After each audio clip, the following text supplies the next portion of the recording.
ना जाने कैसा नशा है नाम का, वही जाने जिसने प्याला पिया प्रभु के नाम का।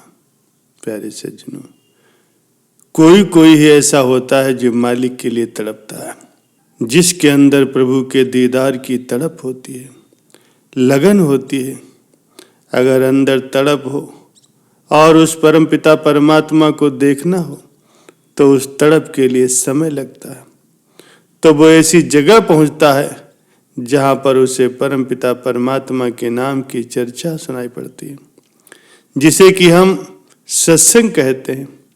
ऐसी जगह पहुंचकर वो जीवात्मा जब अपने परमपिता परमात्मा की चर्चा सुनती है, संत महापुरुषों से उस तक जाने का रास्ता सुनती है, तो फिर आत्मा झूम उठती है और फिर उसे प्रभु के नाम की प्राप्ति होती है, जिसको सिमरन करके उसे प्रभु परमात्मा के दर्शन दीदार होते हैं। प्यारे सज्जनों, भजन सिमरन के लिए ब्रह्म मुहूर्त का समय सबसे उत्तम माना गया है, यानी 2 से 5 बजे के बीच में जगो और उससे पहले आपको 5 घंटे की नींद लेना जरूरी है। ब्रह्म मुहूर्त में आप उठ करके मालिक के ध्यान में बैठो, ये सबसे बेहतर समय होता है। इस समय में बैठने से आत्मिक शक्ति जागृत होती है, आत्म बल बढ़ता है और इस समय बड़ा ही शांत माहौल होता है। शोर शराबा लगभग न के बराबर होता है। वैज्ञानिक भी इस समय को अच्छा मानते हैं।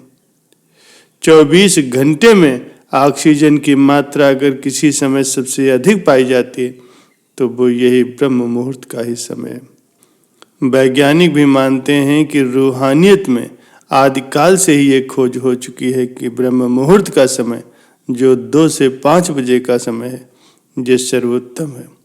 ईश्वर को पाने का यही सर्वोत्तम समय है। इस समय मालिक के आशिक जागते हैं और सिमरन करते हैं, भक्ति इबादत करते हैं। इस समय में अगर आप नहीं जाग सकते तो जिस समय भी आप जागते हैं उस समय पर आप सिमरन में बैठ जाइए। 1 घंटा सुबह और 1 घंटा शाम को, यानी कि सोने से पहले मालिक की याद में बैठना बहुत जरूरी है। यदि आप लगातार सच्ची भावना से सिमरन करते हैं तो फिर आपका ध्यान लगने लगेगा।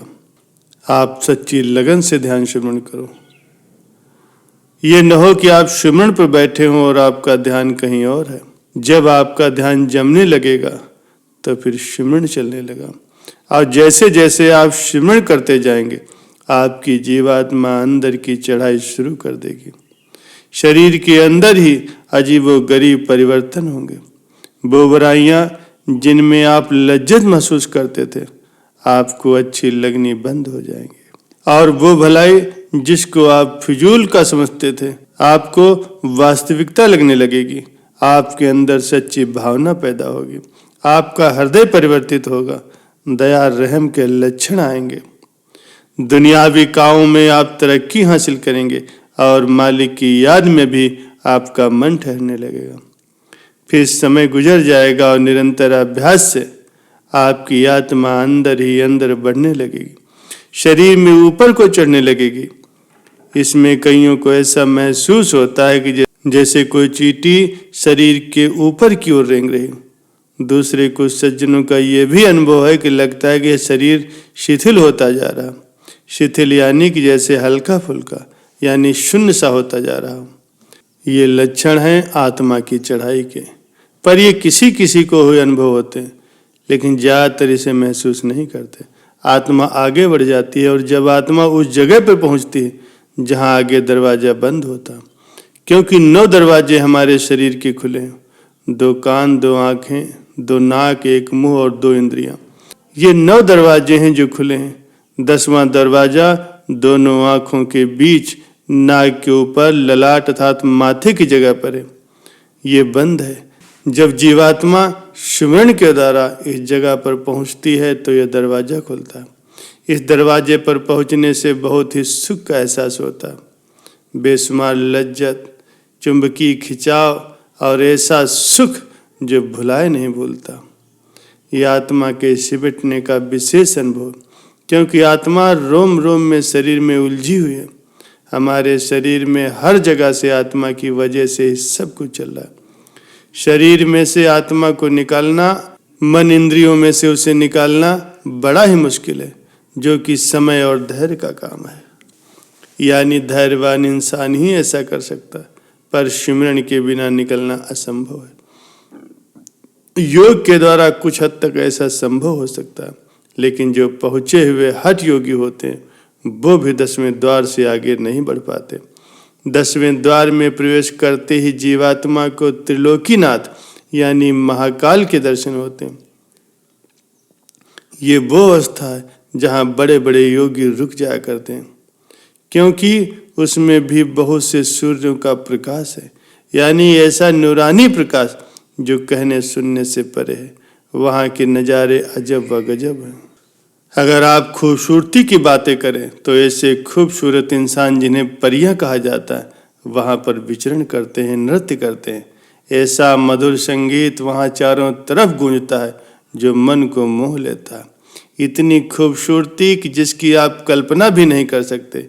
इतना जबरदस्त दृश्य होता है कि जीवात्मा वहीं पर सैर करती रह जाती है। और बहुत सारे योगियों ने इसी जगह को भगवान के दर्शन समझा और इसी को ही खंड ब्रह्मांड समझकर सब कुछ कह डाला, क्योंकि यहाँ पर हजारों सूरज चंद्रमा विचरते रहते हैं। यहाँ पर बहुत कुछ नजर आता है, लेकिन ये वो असल निज मुकाम नहीं है। ये तो काल का ऐसा रूप है जिसे कि महाकाल कहा जाता है। अगर उसमें आत्मा रुक गई तो आप समझिए कि गुलाम हो गए, क्योंकि ये तो काल की जगह है, इसे आपको छोड़ना है। जो जीवात्माएं पूर्ण गुरु संत महापुरुषों के निर्देश में सिमरन करती वो इस तरफ देखती ही नहीं, क्योंकि वहां पहुंचते ही आत्मा का खुद का प्रकाश भी कई सूरजों के जितना हो जाता है। इतनी शक्ति हो जाती है कि अगर वो पूर्ण गुरु की चिताई हुई सिमरन की हुई आत्मा है तो उसे महाकाल से क्या लेना देना। वो वहाँ नहीं रुकती, अरबों खरबों किलोमीटर की चढ़ाई महसूस होती, यानी इंसान को खुद लगता है कि वह ऐसी चढ़ाई चढ़ता जा रहा है। जीवात्मा बहुत ऊंचाई पर पहुंच जाती।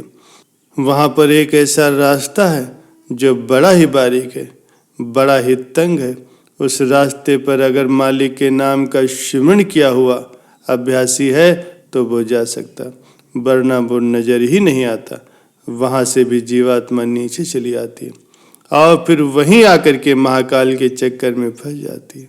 लेकिन जब अभ्यासी अभ्यास करता है तो फिर पूर्ण सद्गुरु की चिताई हुई आत्मा उस रास्ते को पहचान लेती, जो बारीक से भी बारीक, जैसे सुई का अगला हिस्सा होता है उससे भी कई गुना बारीक होता है। वहाँ पर आत्मा को प्रवेश दिलाना होता है।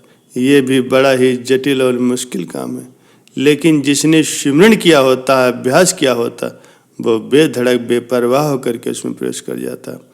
ये एक आसमान को छोड़ना है, उस आसमान को जो काल के प्रभाव तले है, महाकाल का, और बस जैसे ही उसमें आत्मा प्रवेश कर गई तब उस तंग रास्ते में जीवात्मा आड़ी तिरछी ऊपर नीचे कई बार इतना नीचे गिरती है कि उसको कोई स्टॉप नजर नहीं आता कि कब रुकेगी, कब कहाँ ठहराव होगा। इतनी गिरावट कभी ऊपर कभी नीचे, जैसे ईसीजी का ग्राफ बनता है, बल्कि उससे भी अजीबोगरीब ग्राफ अगर बनाए तो रूह का वहाँ पर बन जाता। वो अरबों खरबों किलोमीटर का फासला इस थोड़ी सी जगह में ही सिमट जाता। वो बड़ा ही अजीबोगरीब रास्ता है, लेकिन जीवात्मा के पास अपना प्रकाश होता है, अपने सद्गुरु की रहनुमाई होती है, जिसके सहारे वो जीवात्मा आगे बढ़ती है। और जैसे ही ये रास्ता खत्म होता है तो एक ऐसा आसमान खुलता है जिसे रूहानियत की शुरुआत कहा जाता है। यानी जीवात्मा मालिक के गृह में प्रवेश कर जाती, जिसे अलख पुरुष कहे या कोई भी नाम दे, उसके दर्शन दीदार होते। उसके एक एक रोम में अगर हजारों सूरजों का प्रकाश कहे तो भी कम होगा। ऐसा अद्भुत प्रकाश है, अमृत के झरने, ऐसी खुशी, ऐसा आनंद। जीवात्मा हंस के रूप में वहाँ पर विचरण करती है। उसकी खूबसूरती हीरे लाल जवाहरातों के चबूतरों से भी बढ़कर है, जिसकी अगर थोड़ी सी भी तुलना करते हैं तो बस हीरे जवाहरातों की चमक याद आती और कुछ नहीं। वहाँ पर चारों तरफ बेशुमार आनंद ही आनंद है, ऐसी खुशियाँ हैं, ऐसा परम आनंद है कि जीवात्मा उन नज़ारों में खो जाती। ये वो जगह है जहाँ पर आत्मा को पहुँचना जरूरी है। आप देखना चाहें तो उसे देख सकते हैं। यही नहीं, इससे आगे और भी बहुत कुछ है, लेकिन ये तभी संभव है अगर दृढ़ विश्वास और सुमिरन के द्वारा अभ्यासी इंसान बन जाए। इसके लिए समय देना होगा, आत्मा इससे आगे बढ़ती। बस एक छोटी सी बात, जैसे जैसे आत्मा अपने स्टेजों को पार करती है उसका रुतबा बढ़ता जाता, उसके खुद में प्रकाश की मात्रा और शक्ति कई गुना बढ़ जाती। वो आगे बढ़ती हुई जब अपने परमपिता परमात्मा के दर्शन दीदार करती तो उसमें नज़ारे बढ़ जाते। इस धरती पर रहते हुए इंसान जैसी भक्ति करता है उसे वैसा ही दर्जा मरणोपरांत दिया जाता है, लेकिन वो रूहें वहीं पर रुक जाती हैं, आगे नहीं बढ़। जो रूहें मालिक का सुमिरन नहीं कर, नाम नहीं लेती, मनमति से चलती हैं, बुरे कर्म करती हैं, उनमें कई तरह की बुराइयां होती, वे जीवात्मा ऐसी जगह पर आती हैं जिसे सुन लो कहा जाता है। वहाँ पर भयानक अंधकार है, भयानक गिरावट है, ऊंचाई का रास्ता है, पर उन रूहों के लिए बंद रहता है। वहाँ पर रूहें विचरती रहती हैं। हालांकि जीवात्मा में अपना प्रकाश है, लेकिन जो राम नाम का प्रकाश है, जब वो सिमरन में बैठती थी तभी उसके साथ वो प्रकाश जुड़ जाता है। इसलिए कबीर साहब ने कहा है कि एक श्वास में अगर सिमरन सुन लिया जाए तो वो त्रिलोकी से पार हो जाता है। तो ऐसा प्रकाश रहता है कि जीवात्मा में, और वो अपने प्रकाश में काम करती है, विचरण करती रहती है। कोई दुख उसे नहीं व्याप्त होता, कोई दुख उसे नहीं होता, किसी भी तरह की बाहरी तकलीफ नहीं होती, लेकिन एक ऐसी तकलीफ, एक जबरदस्त तड़प उसे लगी रहती है, उसका इलाज नहीं हो पाता। वो तकलीफ है परमपिता परमात्मा के दर्शन दीदार का न होना, जीवात्मा को अपने प्रभु मालिक के दर्शन न होना। यही उस रूह के लिए सबसे बड़ी सजा होती है। ऐसी बेचैनी, ऐसी तड़प जो पूरी नहीं हो पाती, वहाँ सदियाँ गुजर जाती हैं आत्मा को भटकते हुए। उनकी वहाँ पर भी बाकायदा पहचान होती है। इसी तरह से जीवात्माएं वहाँ पर उलझ जाती है। जब कोई संत सदगुरु अपना शरीर बदलता है तो वो मालिक परमपिता परमात्मा स्वरूप दिव्य आत्मा शरीर छोड़कर जाती है, तो उनको ये हक होता है कि वहाँ पर फंसी हुई जीवात्माओं को वो अपने साथ ले जा सकते हैं, और उनके छूटने का कोई आसान तरीका नहीं होता। वो हर समय पर वहाँ पर कैद रहती हैं, चिल्लाती हैं, तड़पती हैं। तो इस जन्म में अगर तौबा कर लिया जाए, मालिक के नाम का सिमरन कर लिया जाए, भक्ति इबादत कर ली जाए, तो उन गुनाहों से, पापों से छुटकारा हो जाता है, प्रायश्चित होता है। जब इंसान लापरवाह हो जाता है, मन का गुलाम हो जाता है, महापुरुषों के वचनों को नहीं मानता, तो उसे शून्य अवस्था में रहना पड़ता है। ये हकीकत है। वहाँ ऐसा होता है, अगर आप सिमरन करो तभी आप रूहानियत के बारे में जान सकते हैं। जैसा आपको बताया गया है कि पहली स्टेज पर पहुँचते ही वहाँ अमृत के झरने, सुरीली आवाज़ है। अगर ये कहें कि बीन, बांसुरी, सितार, पानी के झरने, शंखनाद, इन सबको बजाया जाए, या मंदिर में बजने वाली वो घंटियाँ जिनकी दूर से ही आवाज़ हल्की हल्की मीठी मीठी सुनाई देती, इन सब को अगर जोड़ दिया जाए तो इन सब से अरबों खरबों गुना ज़्यादा रसदायक मधुर संगीत वहाँ पर चलता है, जिस पर जीवात्माएं नाच उठती है। रूह को ऐसी कशिश मिलती है, ऐसा खिंचाव मिलता है, ऐसा परम सुख मिलता है जो बोलने से नहीं आता। आप दुनिया में जिस भी चीज़ में लज्जत महसूस करते हैं, सुख महसूस करते हैं, जो भी चीज़ आपको खुशी दे सकती है, संसार में जिस भी इंसान को जिस भी चीज़ से खुशी मिलती है, आनंद मिलता है, वो आनंद तो क्षणिक होता है, लेकिन वहाँ पर उस आनंद से अरबों खरबों गुना ज़्यादा परम आनंद है जो कि जीवात्मा को हर वक्त प्राप्त होता है। जीवात्माएं उसी में गोते लगाती रहती हैं, उस परमानंद की प्राप्ति के लिए आप में मालिक ने ताकत भरी है।